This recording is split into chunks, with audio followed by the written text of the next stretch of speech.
Bienvenidos a la materia de Economía. Mi nombre es Janina Frisotti y voy a ser su docente en la presente materia. Analicemos qué significa la palabra economía.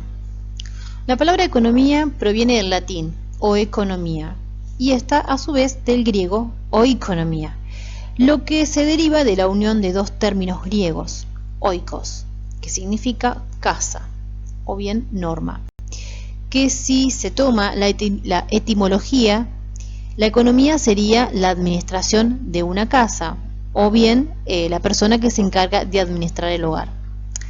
Asimismo, debemos de diferenciar el concepto de economía política. Lo vamos a realizar más adelante. Ahora bien, analicemos la diferencia entre economía y economía política. Economía.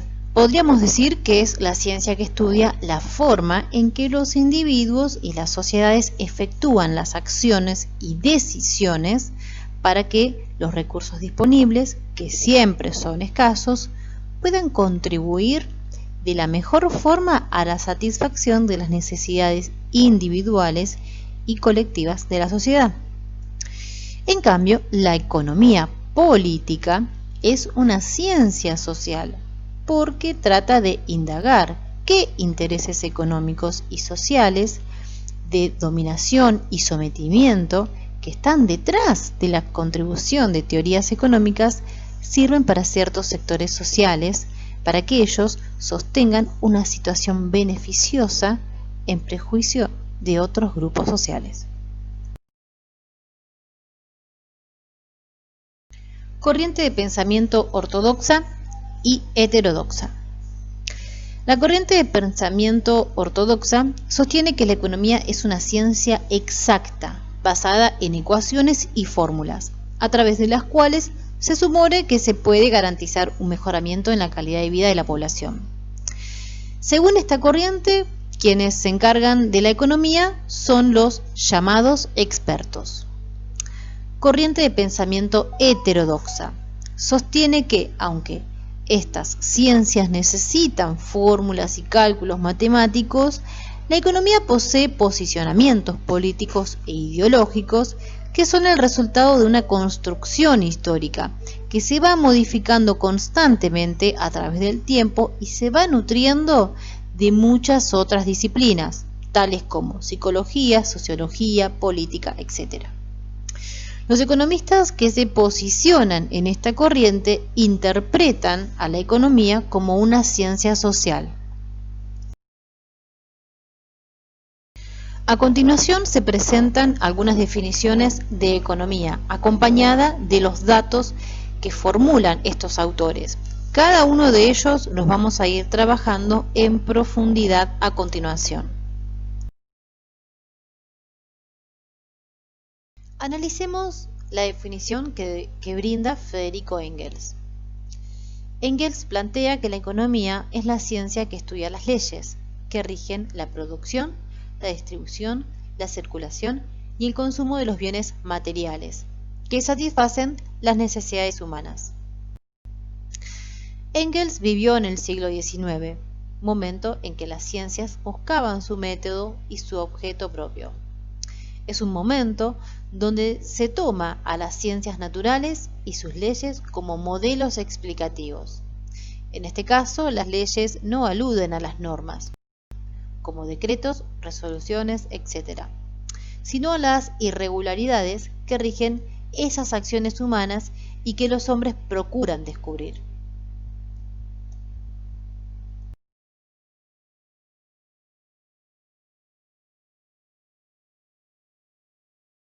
Indaguemos un poco más sobre la definición que plantea Federico Engels. Bienes, sabemos que significa bien, es el plural. Este término proviene del latín bene, que significa bien, y se reconocen por lo menos tres acepciones de este término. Estas son: en filosofía, el bien como otro factor al mal; en derecho, los bienes jurídicos, que son protegidos; en economía se habla de un bien económico, que es un producto creado para el intercambio en el mercado. Los bienes materiales son los que tienen un valor económico y que pueden ser percibidos por los sentidos. Poseen forma y volumen. Por ejemplo, edificios, maquinarias, equipos, herramientas y mobiliarios. Los bienes inmateriales son los que tienen valor económico, pero no tienen presencia corpórea, con física. También son los llamados bienes intangibles, por ejemplo, los derechos de autor, los derechos de uso de software, entre otros. Veamos ahora la clasificación de los bienes. Se pueden clasificar según la escasez, según su función económica, según el grado de terminación, según el ámbito de uso y según su relación con el ingreso. Según la escasez que tengan, estos bienes pueden ser bienes libres o bienes económicos. Los bienes libres son los que pueden ser utilizados sin ningún costo, el agua y el aire. Los bienes económicos que pueden ser transformados mediante el esfuerzo y el trabajo humano y pueden ser cambiados o transformados. Según su función económica, tenemos que pueden ser bienes de consumo o bienes de capital. Los bienes de consumo pueden ser duraderos o no duraderos. En cambio, los bienes de capital pueden ser de capital circulante, capital fijo. Según el grado de terminación, pueden ser bienes finales o bienes intermedios. Los bienes finales pueden ser sustitutos o complementarios. Según el ámbito de uso, podemos ver que van a ser públicos o privados. Y según su relación con el ingreso, pueden ser de primera necesidad, bienes de demanda normal, bienes inferiores o bienes de lujo.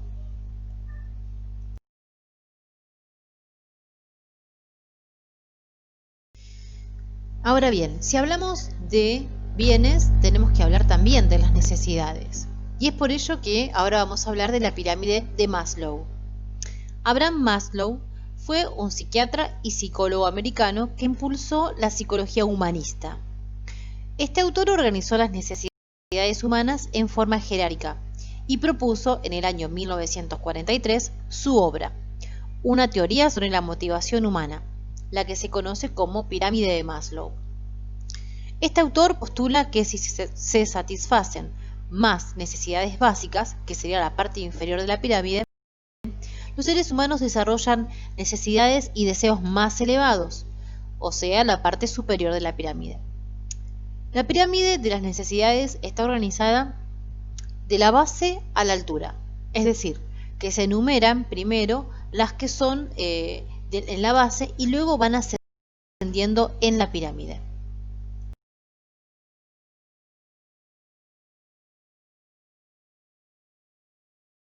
Las necesidades son fisiológicas, de seguridad, sociales o de afiliación, reconocimiento y autosuperación. Las necesidades fisiológicas constituyen la primera prioridad del individuo y se encuentran relacionadas con su supervivencia. Estas son su alimentación, el saciar la sed, el mantenimiento de una temperatura corporal adecuada, la sexualidad, la maternidad o las actividades completas. Las de seguridad se refiere a que con su satisfacción se busca mantener un estado de orden y seguridad. Dentro de ellas encontramos la seguridad física, de salud, la seguridad del empleo, moral y de propiedad privada. Se relaciona con el temor de los individuos a perder el control de su vida y están íntimamente ligadas al miedo. Las necesidades sociales, una vez satisfechas, las necesidades fisiológicas y de seguridad, la motivación se da por las necesidades sociales. Estas tienen relación con la necesidad de compañía del ser humano. Veamos, por ejemplo, establecer una amistad, manifestar y recibir afecto, la de vivir en comunidad para pertenecer a un grupo y sentirse aceptado dentro de él, entre otras. El reconocimiento, también conocido como las necesidades del ego o de autoestima. Este grupo radical en las necesidades de toda persona de sentirse apreciado, tener prestigio y destacar dentro de su grupo social. De igual manera, se incluyen la autovaloración y el respeto a sí mismo. La necesidad de autosuperación o autorrealización.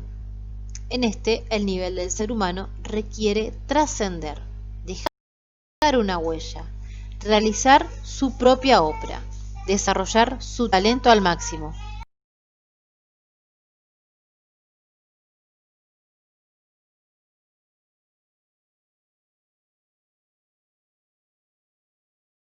Veamos ahora el análisis de Lionel Robbins. Robbins plantea que la economía es la ciencia que se encarga del estudio de la satisfacción de las necesidades humanas, mediante bienes que, siendo escasos, tienen usos alternativos, entre los cuales hay que optar. Este autor suma como característica que los bienes son escasos, pero si hay bienes escasos, hay otros que no lo son. Entonces, ¿por qué son escasos?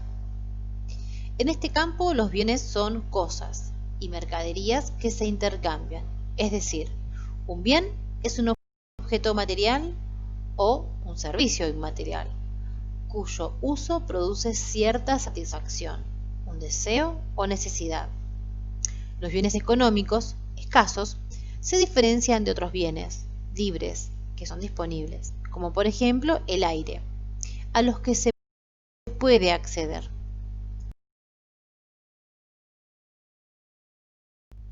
Analicemos ahora el planteo de Alfred Marshall.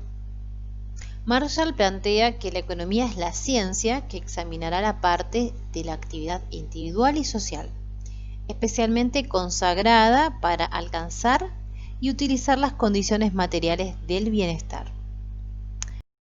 En esta definición, el autor menciona que la economía se trata de lo individual como de lo social y que además tiene en cuenta el bienestar. El bienestar hace referencia al conjunto de cosas que necesitan para vivir. Veamos ahora el planteo de Fisher, Dornbusch y Schimlis. Estos tres autores plantean que la economía es el estudio de la forma en que las sociedades deciden qué van a producir, cómo y para quién con los recursos escasos y limitados. Veamos ahora las definiciones otorgadas por Samuelson y Nordhaus. Para ambos autores, la economía es el estudio de la manera en que las sociedades utilizan los recursos escasos para producir mercancías valiosas y distribuirlas entre todos los individuos. En este caso, los individuos y las sociedades son los que le entregan a aquellos. El término nuevo es mercancías, que las califican de valiosas.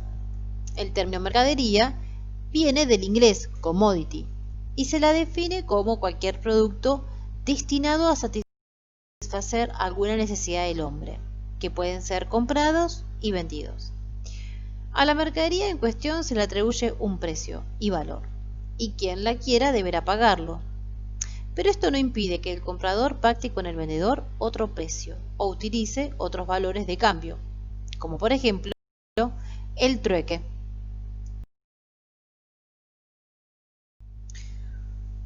Como Samuelson y Nordhaus planteaban, aparece el trueque. Entonces, ¿qué es el trueque? El trueque es dar una cosa a cambio de otra. Para poder concretarlos, se dice que la primera condición es que se produzcan excedentes. En los tiempos en que los hombres se dedicaban a la caza, la pesca y la recolección, prácticamente no habían excedentes, es decir, no quedaban productos para el intercambio. Las primeras formas de intercambio comercial consistieron en el cambio de productos de lo que uno tenía y no necesitaba. Se cambiaba a otro que no tenía y lo necesitaba. Esto se mantuvo durante mucho tiempo hasta que aparecieron otras formas, como el dinero. Pero este cambio, como todos los cambios sociales, no se realizó de una vez en todas las sociedades al mismo tiempo.